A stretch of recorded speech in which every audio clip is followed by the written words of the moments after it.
bookstores with all of the books, and I'm here to talk about the rankings, my rankings for the semifinals of the BookTube prize. Robert has just posted the list of finalists.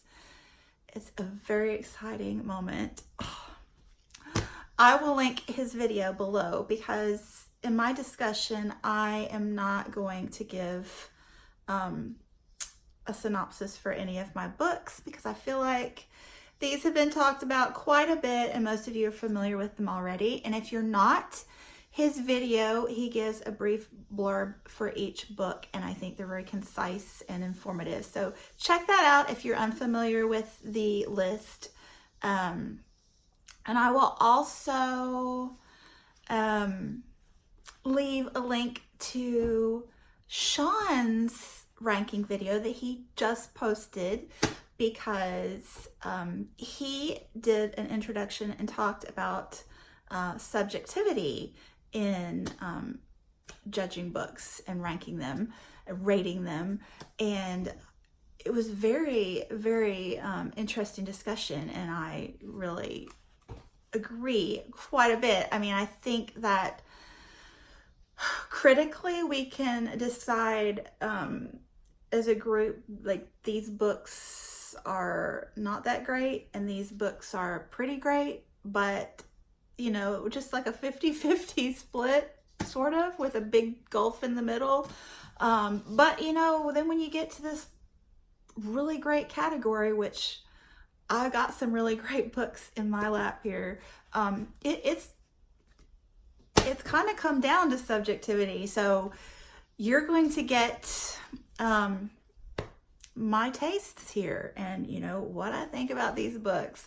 I will say that all 6 of these books I'm fine with giving 5 stars to. I ranked them all. I don't really rank books. I don't keep up with Goodreads, but if I had to, I would give these all 5 stars or 4.5, teetering on the brink of 5 that I would, you know, probably give it a 5 on Goodreads. So yeah, I enjoyed them all and I respect them all and I'm very excited about reading them. I am so excited that Robert came up with this idea this year. I have found some really great books, several in this stack that I may not have gotten to without the BookTube prize, and I really treasure my time reading them. So diving right in, actually we're not diving right in yet. I gotta talk about something else. Let's talk about reading taste. So when I think about a book, there are 5 things that I think about when I'm critiquing it, if you will. There's theme. What is the author trying to communicate to me? Language, you know, the style of the writing, plot, character, and construction. How is this novel put together? So for me, theme and language are my 2 triggers. I am always on the lookout for what the author is trying to say. That is my number 1 thing, and she better say it beautifully. There you go. Not to say I don't appreciate plot or character. I definitely do. Highly appreciate those things. And then construction doesn't always play a major impact, but when it does, it's very interesting. So construction, I would say, can ruin a book, but it can also be a fascinating thing that elevates a book because it's just so interestingly put together. So theme, language, plot, character, and construction. Let's talk about those things with these books. So, and I will say that I also appreciate Robert's having us quarantine ourselves when talking about these books, like when judging them, and not allowing us to talk about them until we've come up with our rankings, because these bottom 3 books, like I said, I really enjoyed them, and it almost broke my heart, like, not putting them in the top 3, because I have friends that treasure each one, and really I do, and I really like the books, but you know, I gotta go with my taste here. So coming in at number 6 is Freshwater by Kweki Emezi. This one, the construction is so cool. The language is glorious. This is so fresh and innovative and immersive. Just wow. Characterization, I think this is like all in for our main character here. And the plot, you know, I don't know. But ultimately, I was fascinated and interested by what she was saying thematically, but it didn't resonate with me in the end. It didn't come together. So while I loved this book, there were 6 books here that 5 more that I also loved. So this one is in number 6. Number 5 is going to be a shocker, because I know I have publicly gushed about this book, and I do indeed love it. And that is Where the Crawdads Sing by Delia Owens. If you are looking for an involved read, an entertaining read, I think this one is it. I was delighted by the Southern storytelling and the young girl at the beginning and watching her grow up. It has, I think especially in this second half, and when you find out the end of the story, there's, you know, touches of feminism in that, you know, women having to stand up for themselves. There's slight touches of racism in the South, and just thinking about interrelations there between the Southern blacks and whites in this population. There's mystery, and the nature writing is stunning. It is gorgeous, and you know that I am here for that. So this is a great read as well. However, I had to put it at number 5. Then coming in at number 4 was A Place for Us by Fatima Farheen Mirza. This is another just, the characterization in here is beautiful. The impact with the construction of the fact that you don't hear the father's internal thoughts until the end of the story is so beautiful. Thematically, emotionally, this story touches on drug abuse and the impact that has not only on the abuser, but the people that love him. And it is just sitting right smack in the middle of the truth of how the family and close friends will question themselves and what they could have done for this to not have happened. It's just heartbreaking and so beautiful. And it's great. However, I had to put it at number 4. It was so tough. And I feel like these bottom 3, I had to rank them, but I don't know.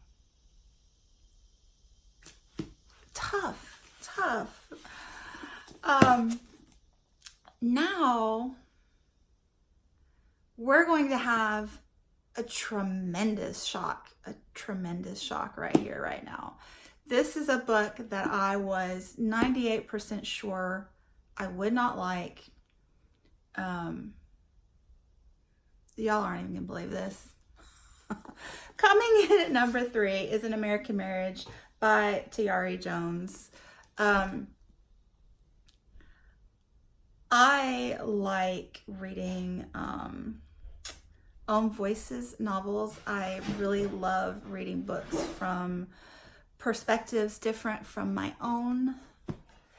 However, I don't typically enjoy contemporary storylines dealing with relationships in which the couples are making self-absorbed decisions. That's typically not my thing. However, I opened this book up and I loved it from the first page. I love that it's set in the southern US with very intelligent characters. I could just hear the South, my South, coming right through these pages, and I loved it. You don't always get intelligence in a novel from the South.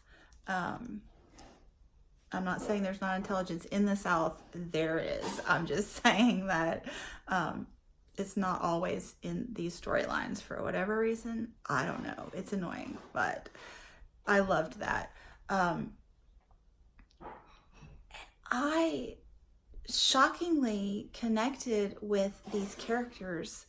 This book made me emotional on several occasions for various reasons. A lot of them dealing with the parents.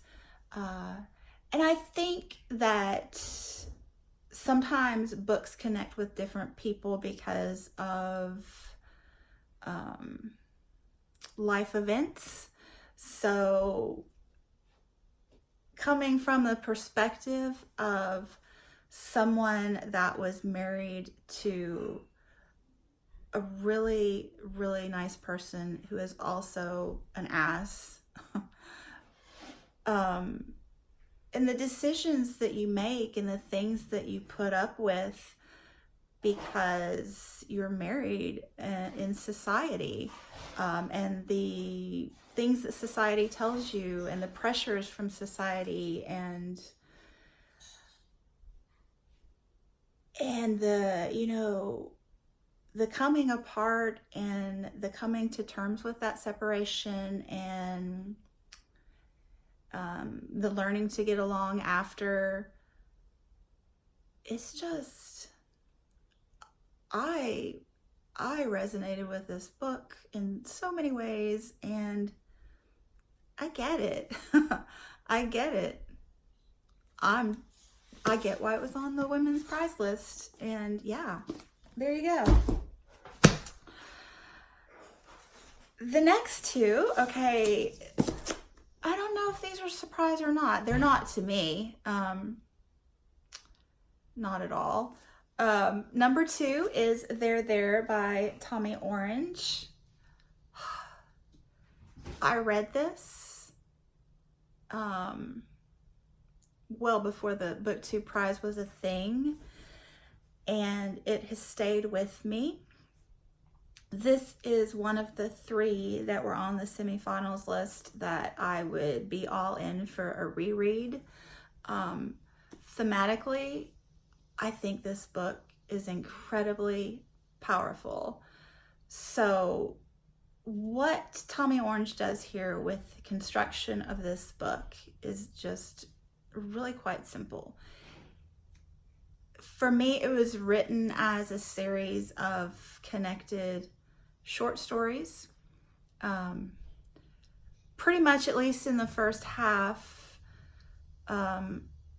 the short stories were centered around issues and or stereotypes within the urban Native American community in the United States. It's quite obvious that that's what Tommy Orange did. The powerful thing is that he took those issues and stereotypes and humanized them. He opened my eyes to any prejudices that I might have had, and I thought it was just brilliant. The ending did leave me hanging. This one and Washington Black did the same thing. The ending just left me hanging and wondering and thinking for a day or two. And the light bulb moment came on for this one probably within 24 hours. And again, I just felt like it was so powerful. But he just left me with this message that this community is a community in chaos. And what will the future bring? This is a solid for me. A definite reread. And then a book that had not, like, it was on my radar. I had seen it. It hadn't really piqued my interest amazingly. I mean, it's just like, yeah, maybe, you know, if it happens to come along, for sure. And then I saw Natalie read it and gush about it, and I thought, oh, definitely one day for sure. But Natalie and I don't always agree on books. I mean, sometimes we do and we really do, and sometimes we don't and we really don't, and sometimes we're both like, yeah. But this one was like an eventually, maybe not, just if it happens, it happens. So I am so glad I read this book, because I think it's going to go on my all-time favorite list. This is the epitome of a Doris book. Oh. So let me tell you, since I haven't talked about this one yet anywhere, this book, the construction of it, I think, is quite brilliant, for my taste anyway. She takes two people later in life,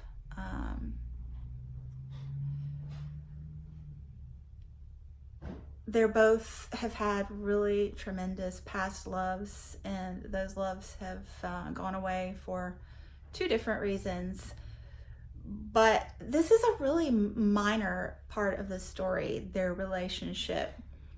But their relationship and their backstories just sprinkled along the story tantalizingly provides the framework for all of these other short stories to come in. And I'm just like, that is such a cool concept. And it really worked for me. It just connected them all and made them cohesive. It really worked. So you've got the woman with the wolf research and the environmental impacts of coyotes and wolves and foxes and parakeets and the landscape. Oh, you know, I'm here for the environment. You've got a psychologist who has spent the majority of his professional life working in war-torn zones and with people coping with PTSD. And he's, you know, very much respected in the community. And so, yeah, you've got these themes of war and PTSD and just how trauma affects a person. And then you've got his nephew and niece who are having trouble with immigration through no fault of their own. It's purely discrimination. And you've got people in the community that are rallying around him through our main character, Gene, the wolf coyote fox researcher, who had established this community of hotel doormen and garbage workers and taxi service and various things in the community that are all immigrants themselves from African countries. And she kind of rallies them to help search for the boy who has run off during this immigration crisis. So you've got this theme of immigration and the language. Okay. The way she brilliantly layers the environmental issues with the immigration issues and the current political scene is just stunning. It is just wow. It is just wow. So I loved it. I loved the little scenes with the man dancing, and I loved the scenes with nature and them rediscovering themselves, and the way the thought of happiness plays out in the end. Dare I say, this book might remind me of Steinbeck, and I don't ever say that lightly. Therefore, I mean, even the little snippets of essays that Steinbeck is wont to do. So, number one in my book, I loved it so very much. Oh. Yeah, and just briefly on Group B, which I did not judge, but I have read 5 of those 6 books. Really happy that Fruit of the Drunken Tree made it through, and all of the books that made it through I was thrilled with. I'm a little sad about West because that is my other darling, and another that I would definitely reread. So West, There, and Happiness are books that I will definitely reread at some point in my future.